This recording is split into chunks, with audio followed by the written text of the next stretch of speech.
आज सोयाबीन तरकारी बनैबी आपण मानक मु देखाऊँगी। गरम पानी रे आमे सोयाबीन पकई नबू।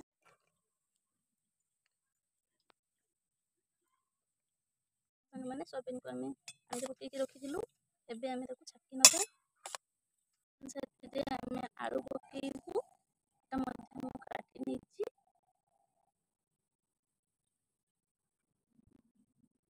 अदा मसला पियाज मध्य काटी नेछि। सोयाबीन को आमे चुपुड़ी की तार पानी काढ़ी नबा। भाजिला बेले सुविधा हेबो। चलतु सांग मैंने आमे कढ़ाई रे तेल पकईबा। तेल गरम हो गला आमे आलू रखिलु काटिकी भाजिबा।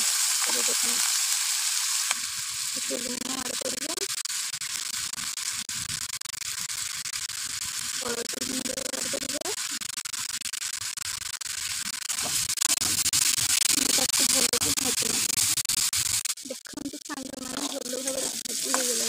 आलू मत सीझी गला ताको आमे उल्हेई दबा। से आउ टिके तेल पकई आमे सोयाबीन जो छाकी भाजी ना स्वाद अनुसार लुण टिके हलदी गुंड देदेबा। सोयाबीन को भल भाव भाजी एबे आमे सोयाबीन को काढ़ी मसला कषिबा। कढ़ाई रे तेल नहीं नबा। कलर पाई टिके चिन्ह देदेबा। प्याज पकई दबा। देखते सांग मैंने प्याज भाजी हो गलानी।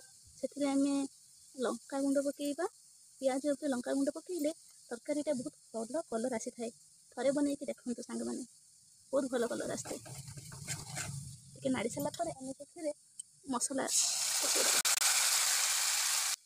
देखते सांग मैंने कलर आसी गलानी। आमे एथिरे गरम मसला पकई दबा।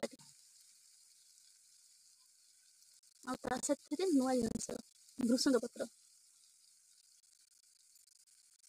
भाजी रखि सोयाबीन आलू को आमे भाजी नहीं पकई दे भल भाव में कषि नबा। देखते सांग मैंने केते यामी लगुच ना तो टेस्ट लगुव नुहे।